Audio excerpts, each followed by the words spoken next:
Hello, everybody, and welcome to the United Stand. I am joined here with Melissa Reddy, a senior reporter from Sky Sports. Melissa, it's great to have you here. Thank you for being here.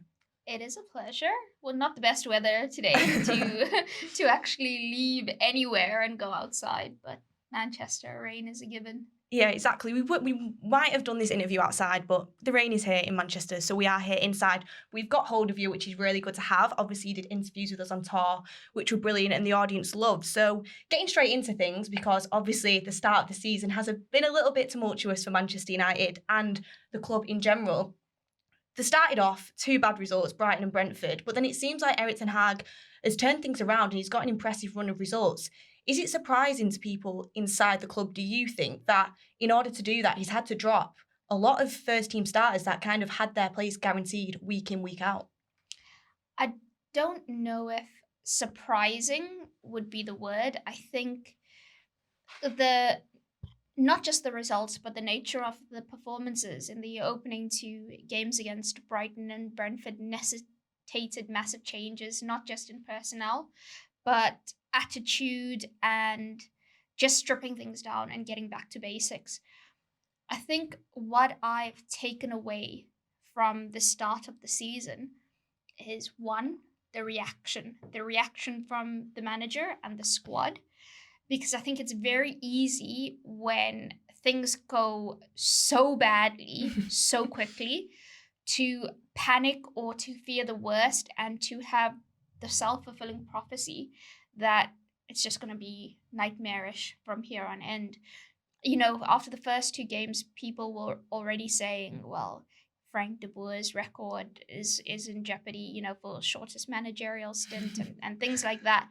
So the reaction from the manager to have the authority to cancel training, get them in, ensure they covered the distance in sprints and runs that they didn't do against Brentford, the authority to drop big names, players that, command a lot of money at Manchester United, and as you said, felt like their places were guaranteed.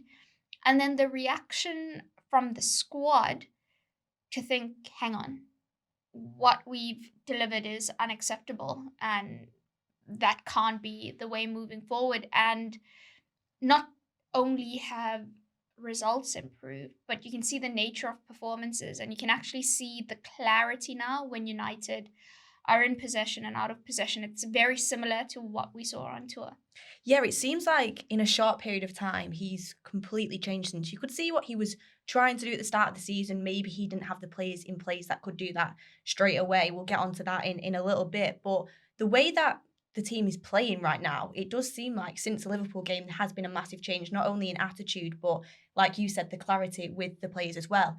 Overall, since obviously he went through them training sessions with the players when the Brentford game went so badly wrong, how has his relationships with the players developed, do you think? Because obviously on tour, you were there, you saw how he acted with the media, you saw how the players were reacting to him. But it just seems like the reactions from the players are just becoming a lot more positive. And how has he necessarily got that reaction instantly compared to previous managers like Rangnick couldn't do it? Ollie, obviously, we know that things went south quite quickly. Is it Erik ten Hag coming in, kind of putting down the rules in place and saying, look, I'm the boss here and you guys are going to have to follow what I go with. And if you do, then the results will follow like they have done recently.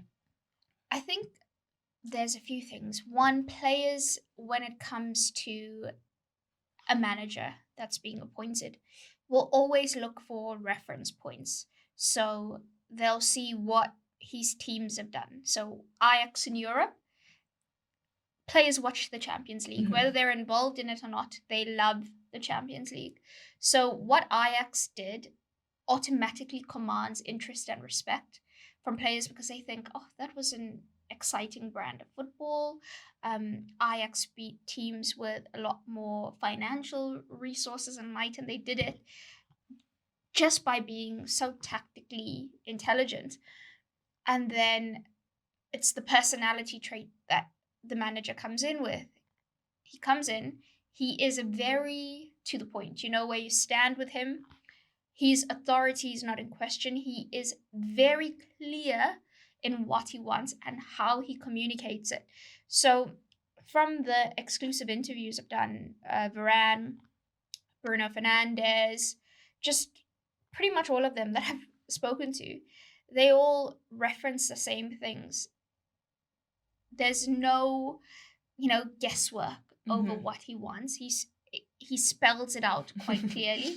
The rules are there. If you are ill-disciplined, you will be punished for it. If you are not delivering the standards he expects, he will be dropped. Well, we know that because the name's like Ronaldo. Like, you can't get any bigger. And exactly. Well, he is very strong. And like I said, you know what? One of the things actually from the first 2 games, there was a press conference after that. And obviously he's under pressure. The scrutiny you're under as United manager is enormous. It's unlike anything he's ever experienced. And in the press conference, he was asked, so many managers have come in here and failed, and you have started horribly. So what are you feeling? Are you worried? And he said, no, I came here because I was convinced that my skill set is the one to lead the club forward. I know what has gone wrong. I know how to fix a lot of situations. The responsibility is mine, but the players also have to assume a lot of it. And I am completely convinced. I believe in myself totally. And I think how strong he was in asserting his position at that time, which was a very torrid time, also made the players realize that, hey, we have a very good manager here. The training sessions, we feel like we've been coached for the first time in a long time. He knows what he wants. He spells it out to us so clearly. We need to also, help him out a bit. The other thing I think that changed and became more positive is that there was actually a lot more movement transfer-wise. United started in the market so slow and so labored that I think when you're part of a squad and the reinforcements aren't really coming and everyone's talking about how poor you are recruitment-wise. Especially when around you, other teams that are better than you're already getting more players in. It can be like for players like, for example, you'd say Bruno Fernandes, Cristiano Ronaldo, players that want to be at the top. It is disappointing, you would say, like coming into training and you're not getting them players in. Yeah, and I think the way things were dragging and the fact that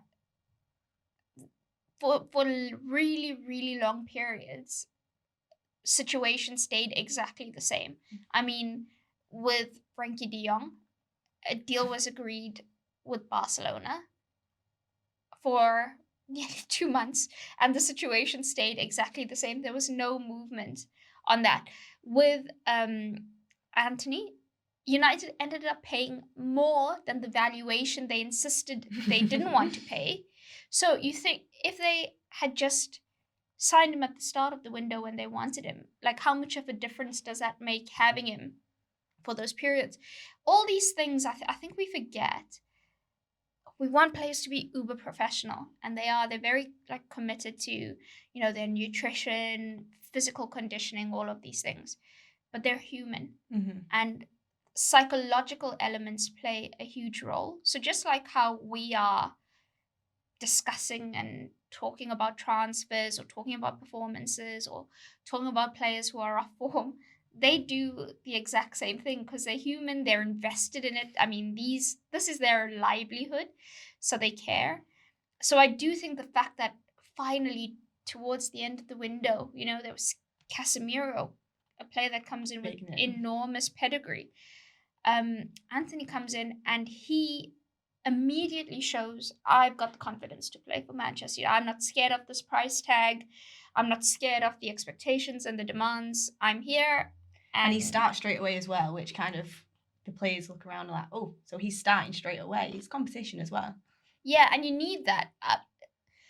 I always say this, no matter how good of a player you are, especially if you've been at a club for a while, if you don't feel that there's jeopardy around you, naturally there's not that sense to progress, to kick on, to elevate.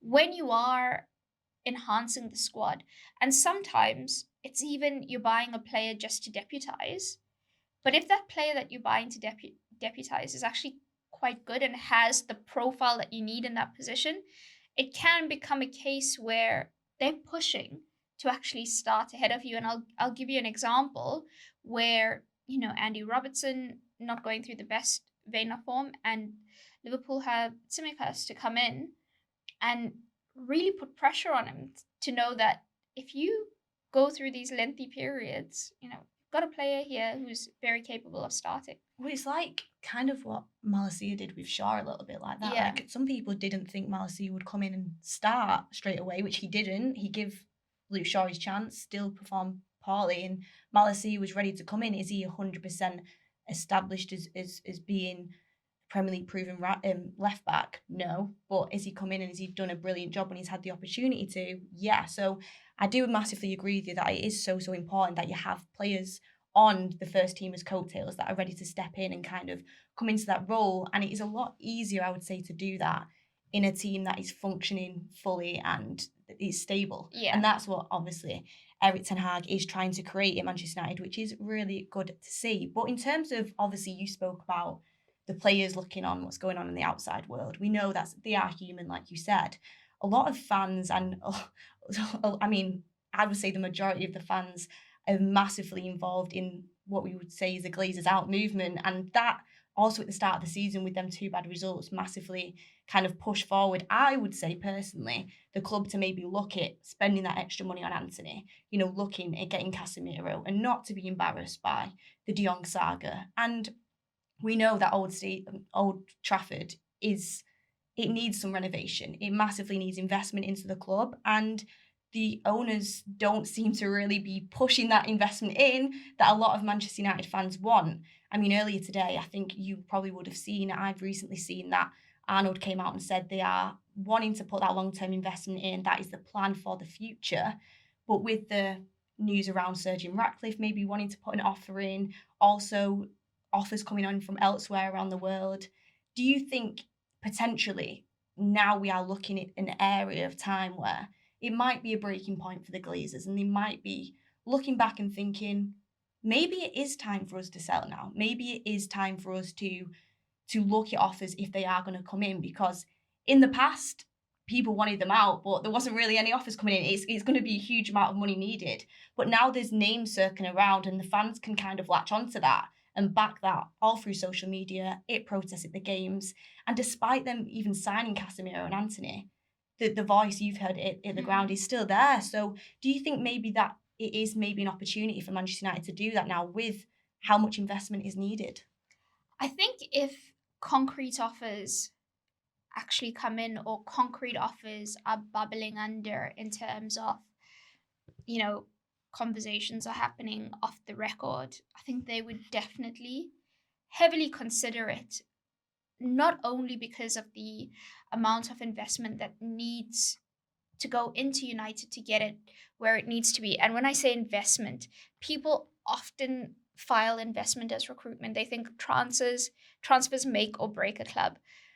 Investment, recruitment, yes, is important, but you have to invest in the structures. So you have to make sure you're hiring the best people in every department: medical, analytics, nutrition, all of those areas, to get the best out of your assets, the players, right? As a club, you need to be a fully functioning unit and a successful and sustainable one behind the scenes, of which United are not. So you need to think in that respect, like, how much is it going to cost to do that? Then we're talking infrastructure.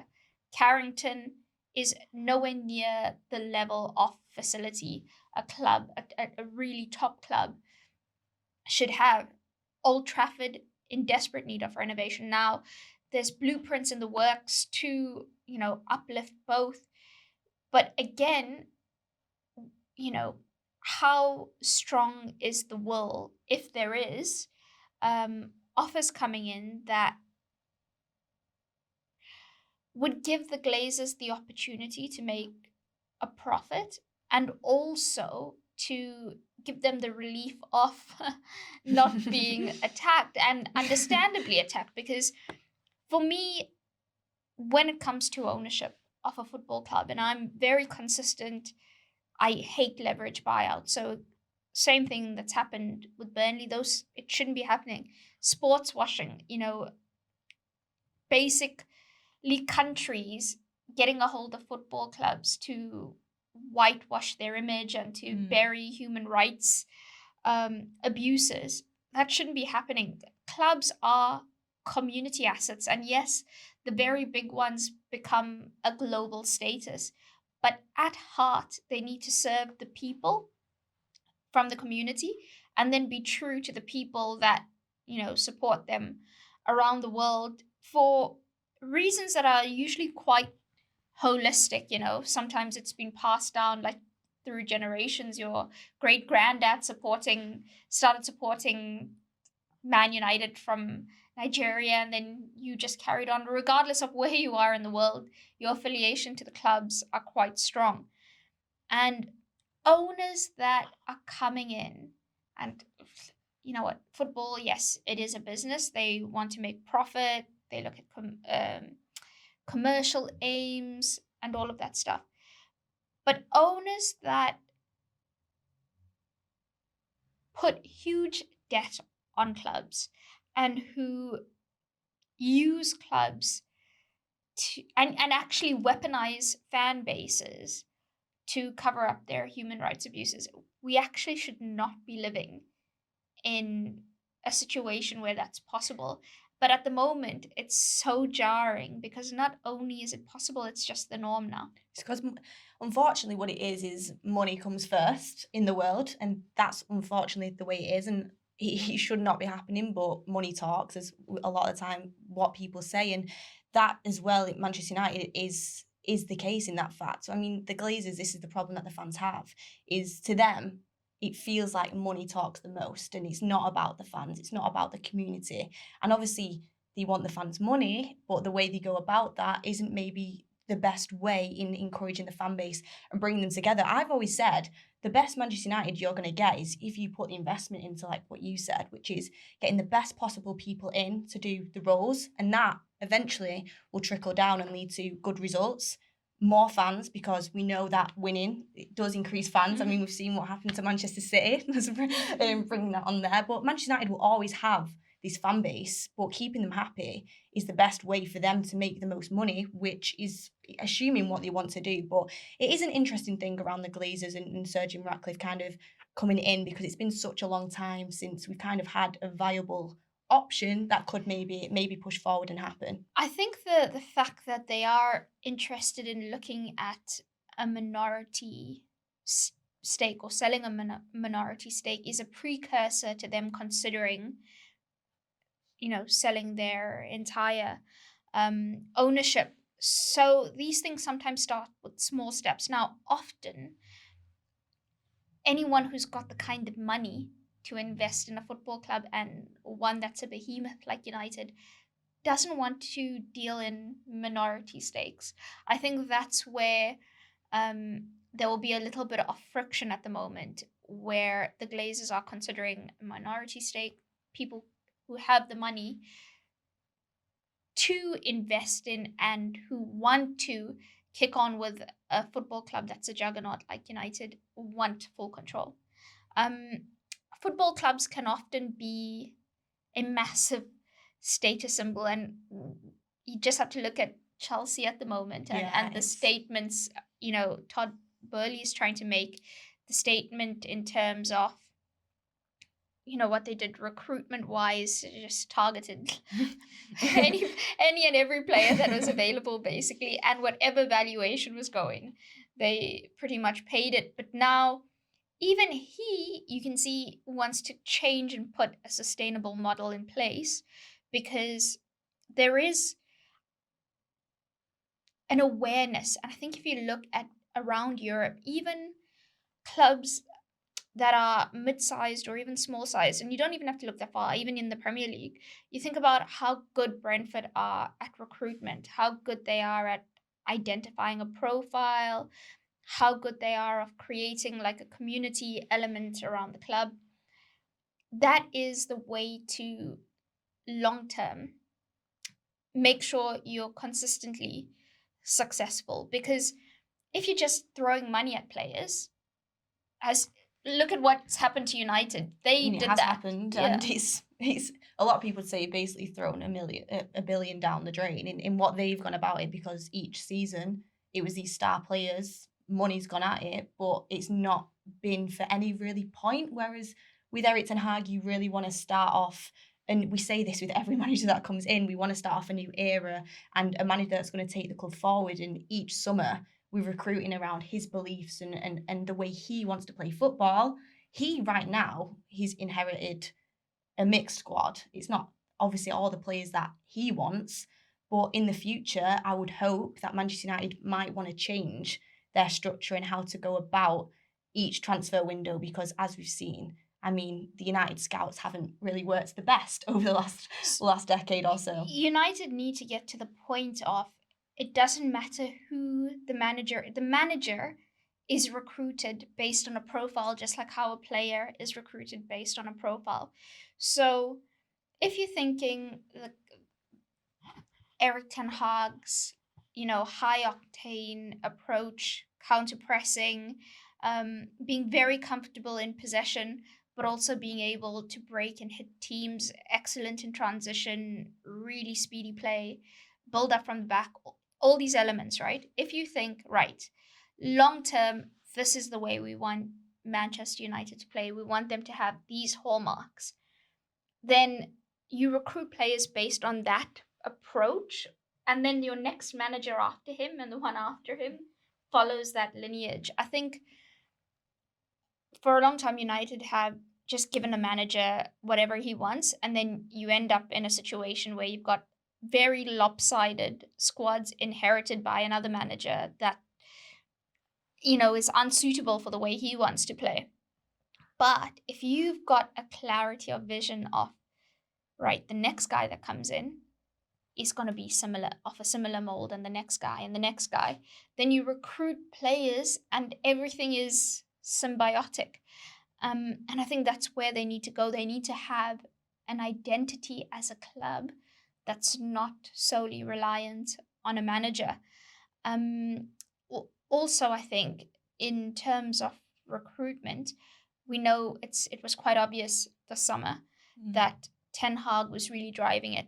Yeah. It was his targets, it was his preferences, it was players he knows. That is fine, but that is not how the top clubs operate in terms of recruitment. You need to have a sporting director who is saying, right, in terms of central midfield, our number 6, this is what we're looking for in our number 6. Okay, so that's what the manager wants. That's long-term what we want from our number 6, right? Our analysis and our scouting is saying these are the 5 candidates that fits. Okay, 2 of them are unavailable, so let's take them out of the equation. We left with these 3. Okay, affordability, how long would they serve us for? So age profile, a player that's 24 is going to do a lot more for you than a player who's already 29, things like that. And you, from those 3, as a collective, you make a decision. At the moment, what happened this summer was there was Frankie de Jong, and then for that specific, people think Casemiro, I've heard people say, oh, but United went and got Casemiro. They're completely different profiles of players. They do absolutely different things. So he's not the de Jong replacement, or he's not the alternative, or ideally you want Casemiro to play with somebody who has the same profile as de Jong next to him. So I think moving forward, there needs to be a more collaborative approach where a manager's input is very important, but you have the brains behind the operation. So you have very good analytics and scouting teams who say to your manager, okay, I know you really want this player, but look, it's proving immensely difficult. Here is 3 players who are so similar to him that you can mold into the next him.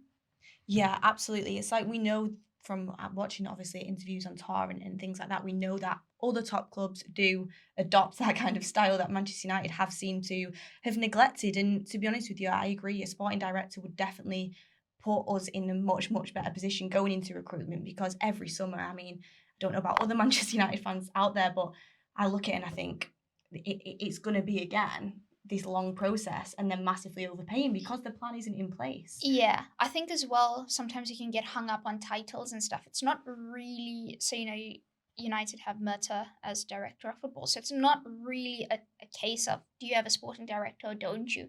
It's how does the structure work? What is the mythology? And what is everyone buying into it? Does everyone have faith and believe in each other? And I know at Man City and at Liverpool and at Brentford, at Spurs now, there is very clear collaboration between all parts of recruitment, with the manager included, in terms of what's needed, how do we get it done, how do we all work together on this. Everyone has a part to play. So it's not so much the title. Do we have a sporting director? Do we have a head of research? Do we have this? Do it? It's, are the people in the positions the best people possible to be in those positions? One. Two, how is this structure working? Is it actually viable and is it doing what it needs to do? Or is it not? Is there full faith in it or isn't there? Now, maybe it's because Ten Hag, it was, his first summer, but it seemed like he got in there and thought, there's an absence here of a lot of things, so I'm just going to take point and I'm going to Do it lead. myself. Yeah, and that's what he basically did. The recruitment in terms of player profiling was him. You could tell that it's players that he knows very, very well. Yeah, he basically took on 3 different roles himself in the summer, which obviously seems to have worked out quite well. From his signings are doing very well, but as you said, looking at similar types of players would have the same outcome, and it would be a lot more efficient going forward. But looking towards January, obviously Eric Ten Hag did mention in an interview, like a casual kind of interview, that he did want to look towards January in this international break and also towards summer. To me, him saying I want to look at January with the club is publicly kind of putting it out there that he would probably want to get some players in January. Today, Murto said that maybe they overstretched a little bit in summer and they're ahead of their recruitment right now. And that, as always, they want to support Ten Hag, but they're more focused on the summer. Do you think, say, if Manchester United are in a good place around January, that Ten Hag would want to go and push maybe for a striker, right back? I mean, there is positions in that team that need filling. I think what we need to understand with the recruitment is nothing is ever concrete. And I think there's so much frustration because often fans want to know, yes, we are signing someone. This is the person we're signing. It's definitely going to happen by this date. It never, ever is like that. It's so flexible and relies on so many things. For example, what happens with Cristiano Ronaldo in January? That has a knock on effect on a lot of stuff. Um, is there an injury crisis by the time January rolls on? That has another knock on effect that changes things dramatically. Is somebody who you thought you were going to be relying heavily on just severely off form, and as a club you can't course correct? Yeah, you don't know what's happened. So are you then going to think, well, we looked at this option in the summer and it didn't come off, but it's a plausibility for January? Another thing, January window is not just about signing a player. Really good clubs from January get their business done for the summer. By that I mean they will go and do all the groundwork for a player effectively agree a deal that you have conversations with the player, his camp, you talk about personal terms, you talk about how when you're going to officially go and speak to the club that owns him, all of these things, and you say, okay, barring injury, severe loss of form, us actually deciding a different dynamic of player is better for us or whatever, we have this deal in place. January is a perfect time for very clever, good, well-run clubs to get things done for the summer. So I think as a manager, you're always conscious of where the weak points in your squad are, and you will do your best. And Ten Hag's a development coach. He likes working on the training pitches, maximizing what he can out of players. So the first port of call is to rectify the weak points with training and conditioning of the players. If there's areas you think there's no amount of training and conditioning that can fix that particular zone, whatever position or whatever player it is, then you're thinking, okay, the only solution left now is a transfer window. What is possible in January? Now, the January market can be easy or it can be hard. It also depends on the clubs you're doing business with. Do they need a financial injection?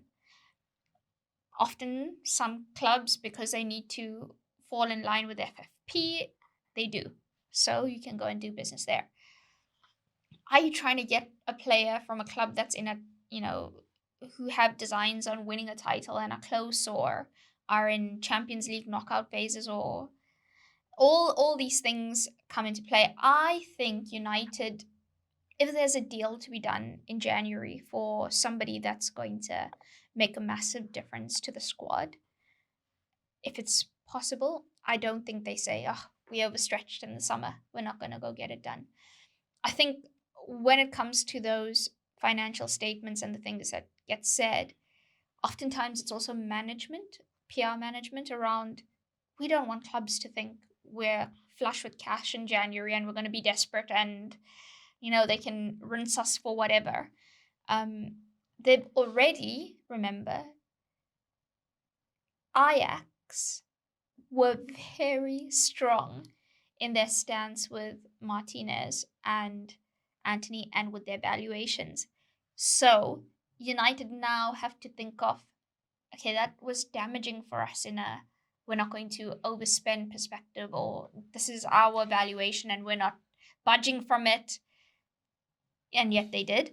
So saying, we don't really have the money to spend or we're not really thinking about recruitment in January doesn't mean anything. The situation in January will depend on what happens from now till then. Like I said, there's so many factors that can influence it. Yeah, especially at Manchester United, there is some things at Manchester United that's still maybe not fully resolved going into the season. And one of them things that I wanted to bring up is obviously Cristiano Ronaldo, a big name. He's been spoken about so much in the summer transfer window, and that has kind of continued on into the season. One, because his form hasn't been the best. Two, because the manager seemingly hasn't picked him as his first choice as a number 9, as we've seen Martial and Rashford both getting game time before him in some circumstances. And two, because it has been reported that he consistently did want to leave at the end of summer. I don't think that's a shock to anyone. I think everybody does know that. And going into January, this is something I wanted to definitely ask you, and it was about Ronaldo's stance going into January. From what you know, do you think it will be the same stance for him and his agent in January to get a move away from Manchester United? And is maybe that a factor in why Erik ten Hag isn't maybe playing him week in, week out, because he knows that could be what's happening?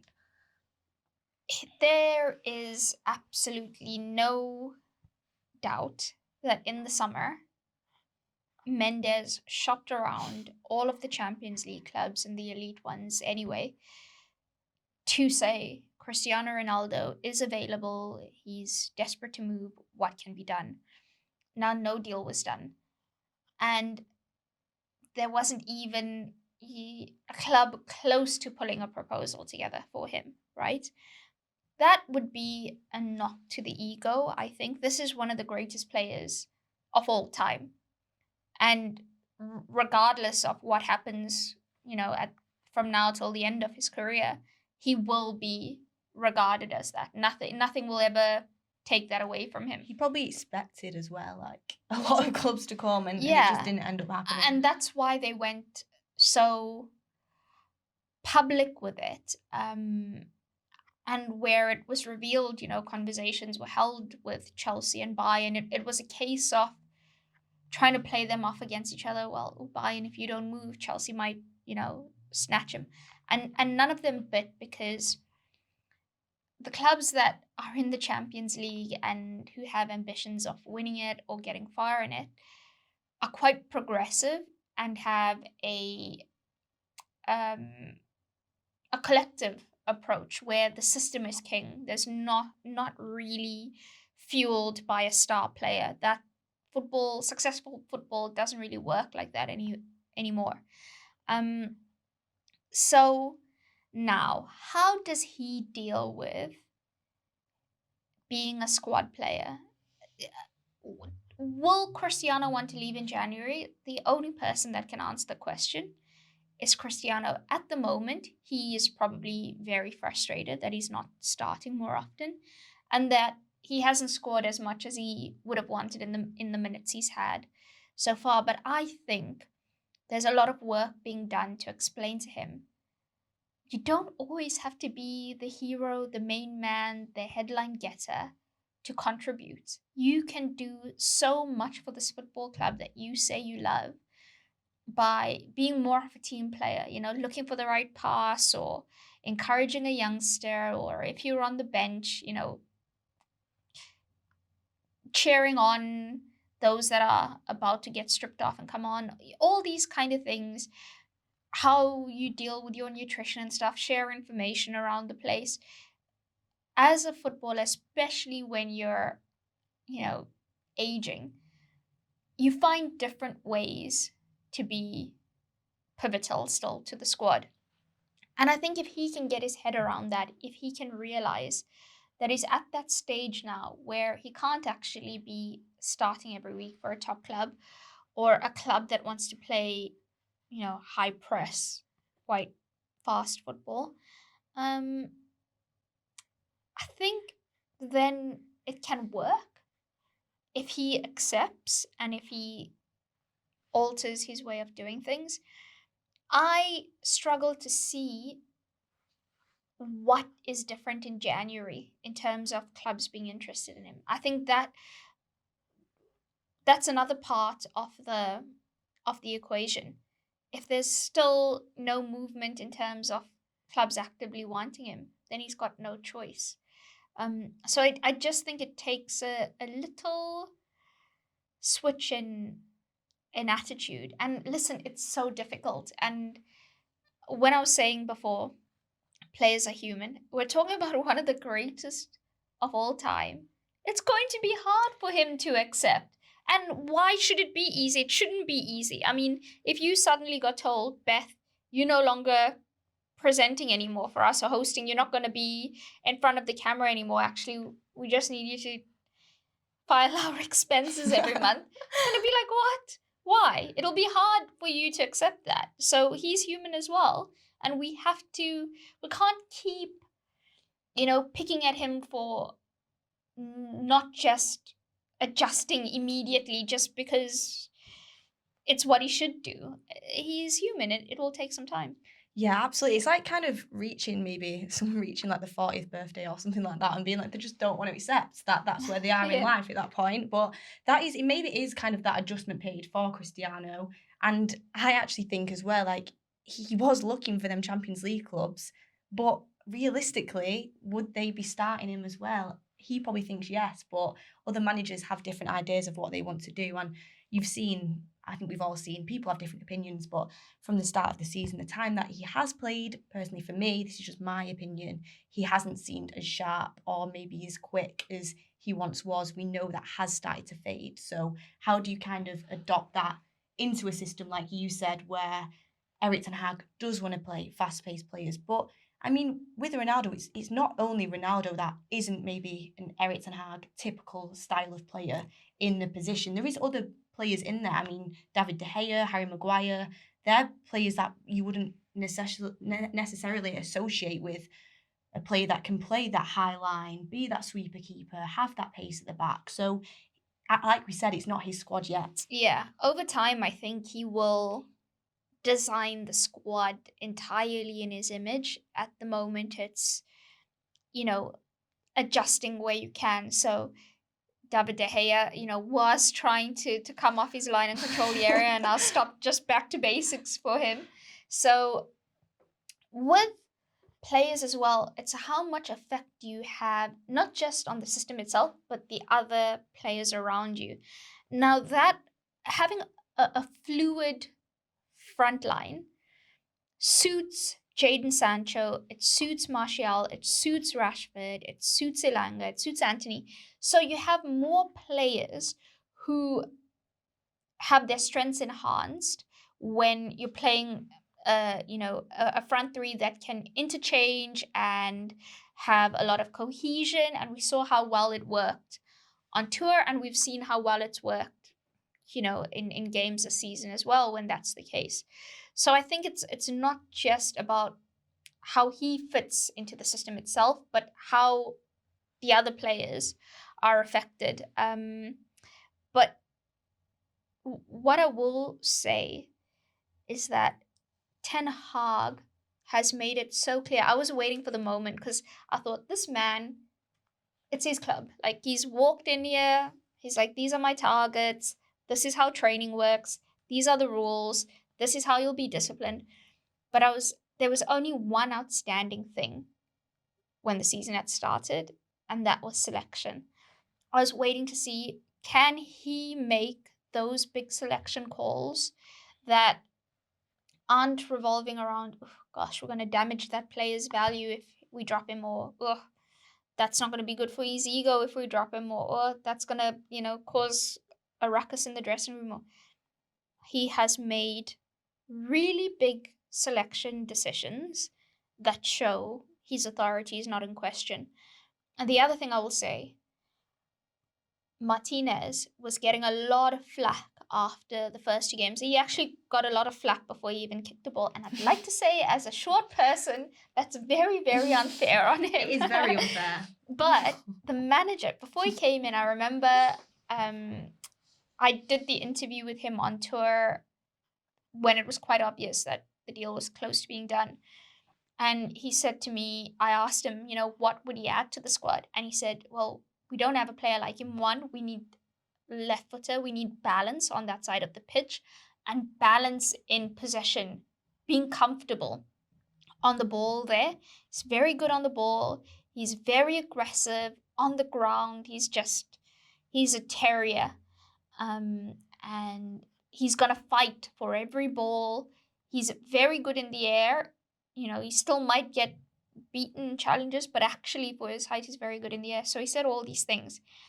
And after the first two games, when he was basically getting written off, Ten Hag looks at it and looks at the data and everything, and still said, actually, he's not the problem. There's no proper synchronicity between the centre backs. And the other thing that I remember, one of my main takeaways from tour, is when I got told that Rafael Varane was on a specialized individual program to make sure he was getting through a lot of sessions, his stamina was up, they were trying to condition his body, and I thought, if you can get him fit and playing regularly, that makes a massive difference. And I think those two pair so well together. Absolutely. I mean, a lot of Manchester United fans have their fingers crossed right now because Varane is on international duty, and we're just thinking, please, you stay fit. And from what you've just said there, to me, and I mean, a lot of people have said this as well, I'm not just scapegoating one player. It does seem like Harry Maguire potentially was lacking them attributes that he would want from a centre-back. And on that basis, this is just an opinion from you, do you see Harry Maguire actually being part of Eric Ten Hag's plans for the future. I mean, captain, but not playing. Bruno's taking on them captaincy roles in the media, it seems like. On tour, it seemed like that. Is there really a way back for him to be that mainstay centre back at Manchester United? Because personally, I know it's only been a few games, but if Varane stays fit, and that's a big if, I generally can't see it. He's definitely not the starting centre back, the preferred starting centre back. That is the Varane Martinez combination. He will be used because the nature of the schedule, the amount of games, and the lack of rest period between them and stuff means managers have to use their squads. So he will play, but he's not going to have the status that he was used to or that he probably does want. Now, he was off form for a long time. I think also people will point to his performances for England. I think the nature of the way England play and the double defensive pivot and stuff that they have means it's different. It's not how United are going to play. So you can't now sort of alter things just for Harry Maguire. I think he's also had a lot to deal with from a personal perspective. The amount of criticism and actually, I think criticism is fine, but a lot of times it overstepped the mark with bomb threats and things like that. That it starts hampering your family. It starts affecting your home life, your parents, all of those kind of things. So I think he's just been through quite a difficult spell, and he needs to lift himself out of it. But I really cannot see past the Varane Martinez combination at centre back. I think it's only really not going to be the chosen two if there's injuries, or like I said, if it's a game that doesn't necessitate starting your first 11. The thing with the captaincy, a point in Bruno doesn't need an armband to be a captain. That guy is just leadership. The standards he demands, the way he carries himself, the responsibility he feels to the fan base,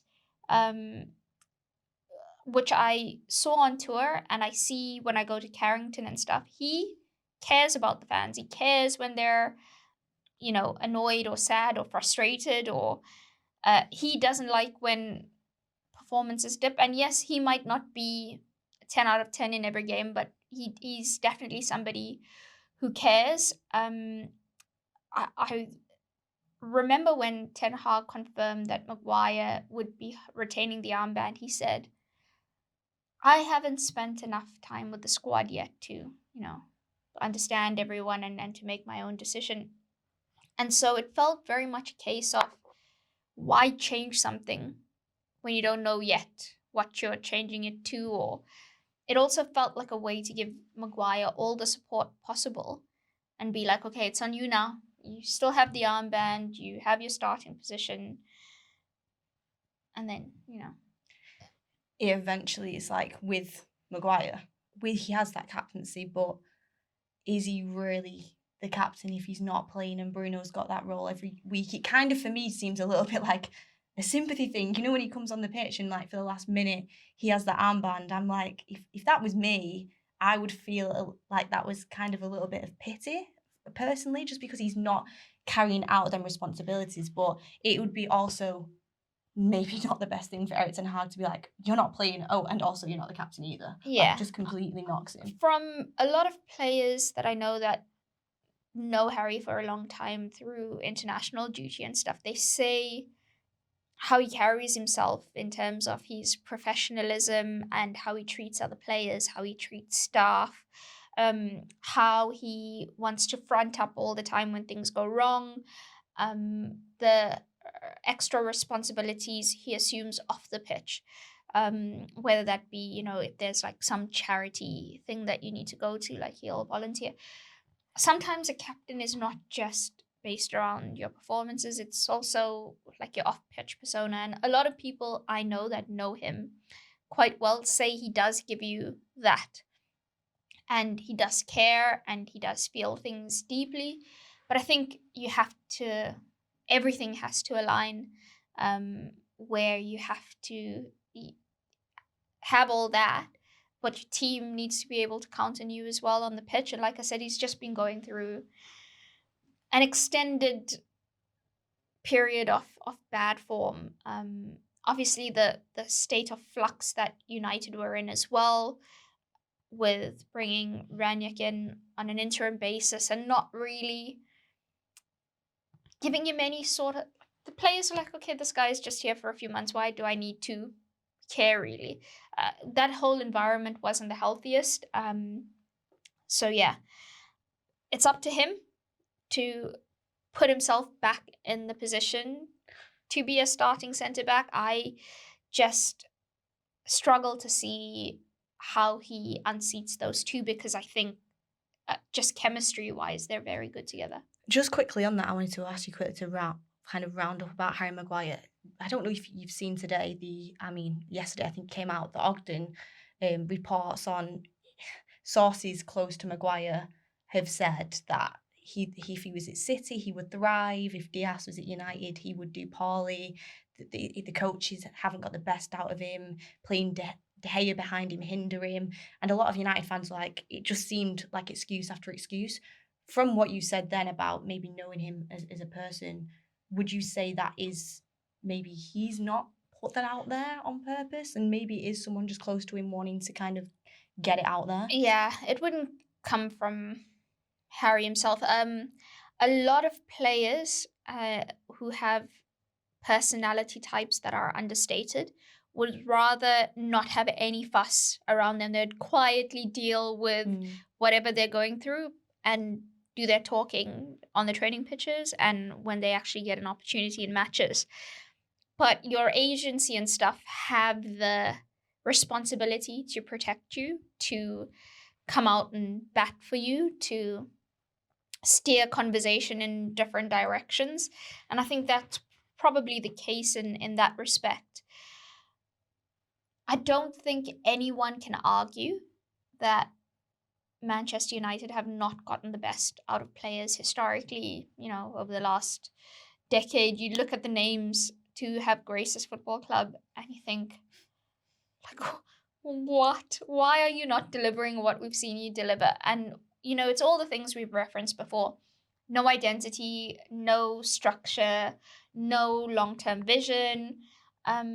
So all of that stuff, if you are buying the most expensive player but not giving him the tools to succeed and actually putting him in an environment where it's consistently chopping and changing and just swinging from one thing to the next, it's just not going to go very well.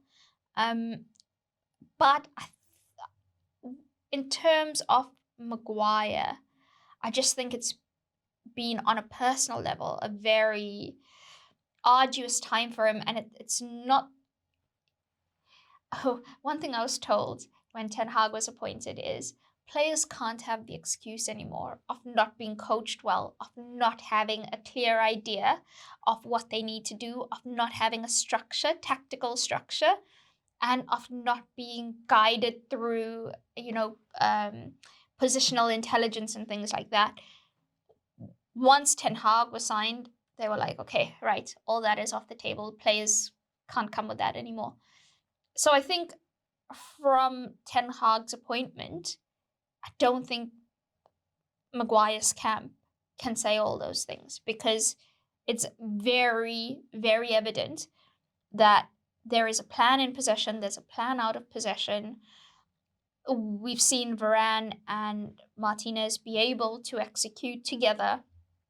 And historically, I think they can make those points, because I thought that with a number of players, and seemingly City thought that too, because they wanted Paul Pogba. So they obviously thought Pogba would be better in a Guardiola system than he was at United. But yeah, I think that can't be held really against Maguire. It's sometimes players, those kind of pieces and stuff, are out of their control.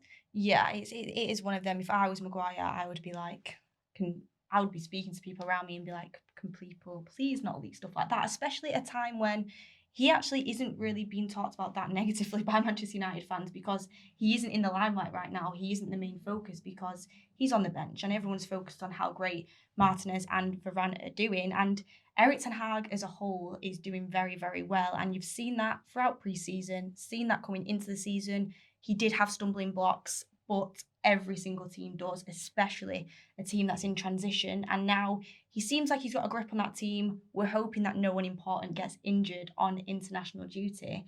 And finally, I just wanted to ask you as a whole, how do you see this season going for Manchester United? How do you see Manchester United, I mean, trophy-wise, positional sense-wise, and just the way that they are playing? Do you see Erik ten Hag just maybe improving this week by week? Yeah, I think key for Ten Hag this season, because it is transition, is being able to look at that squad and know that they are carrying out his instructions perfectly, or continuously getting better at carrying out his instructions. I think he'd want to think if United were playing in any other shirt, or if they were playing without their shirts on or whatever, by how they are operating when they have the ball and when they don't, that that's United. That's Ten Hag's way of playing. Often I see people saying, well, United haven't really played Ten Hag's style of football yet, without realizing that actually he can be quite pragmatic. He can change things up when needed, depending on the opposition and stuff. And I think actually, one of the other points about the season so far, United have shown different ways to win, which is important because that psychologically tells you that, oh, we can come back when we've let a goal in, or we can score late on, or we can sustain periods of pressure where the opposition have all the ball and are really testing us, like Arsenal, for example. And I spoke to both Dalot and Varane about this, about making sure that while your basics when you're in possession and out of possession are there, that you're still able to switch things up depending on the flow of the game and make sure you get the result. And they both said it's a huge mental boost, because when you're in similar situations in the future, you know that you've already gotten over it. You know you've proven that you can deal with that. So I think for him, obviously, he wants to put United back in the Champions League, right? I think he definitely wants to have them in the conversation for domestic honors, a cup, semi-finals or whatever. But I actually think, because he's a development manager and a process manager, the biggest things for him will be seeing that tactical evolution of the squad and the intelligence of his players improve to his demands, seeing an improvement between the bond of the fans and the bond of the players, and that can come from stadium atmospheres, celebrating big moments together, maybe late goal that wins it, against all odds or something. But he'll want to have those moments where he feels that the fans can rely on the crowd, and the crowd can feel that they can rely on the players. And I think just a whole feeling of the culture being changed, both in terms of the standards the players are adhering to when they're on the pitch and off it, but also a culture of togetherness with, like I said, the fan base and the squad and the management and the backroom team, because you need everyone pulling together if you are going to actually get to the point of success. Yes, absolutely. And I hope everything that you've just said does continue to happen. You've made me a lot more positive, actually, around United. Already positive Ten Hag. But if I have to push you, do you think Manchester United get top four? It's very difficult, because I think Antonio Conte makes Tottenham just that much more of a, I don't want to say certainty, but you put a lot of stock behind Conte's Tottenham, because they are Conte's Tottenham. He knows what he's doing. Arsenal are more infused with what Arteta wants from them. Absolutely. And so I think they're further along in the process, which means that they'd be able to cope with the rocky periods and stuff better, I think. And they've got more sustainability in them. But because of the way the team has reacted to those opening defeats and how much character and stuff they've shown, and the fact that the manager is so crystalline about what he wants, I would say United have a really good chance. I think Chelsea are in danger, but I would see Tottenham and Arsenal, just because they're further along, the Conte effect. Arsenal will, their possession-based approach will harm most teams in the league. I think they'll only have issues, in the big 6 games, but they're more likely than not to do the business elsewhere. But I think United, let's not forget that Liverpool have had not the greatest start to the season. They could definitely be a team that drops out. 100%. Yeah.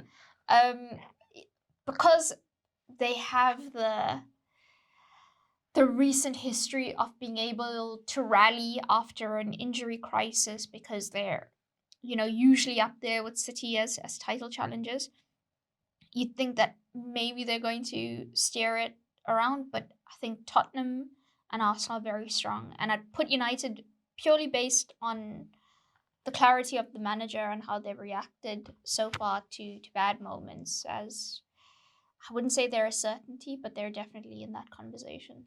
I'm going to take that as a yes. I'm going to take that answer as a yes. Look, Melissa, thank you so much for joining us and coming on.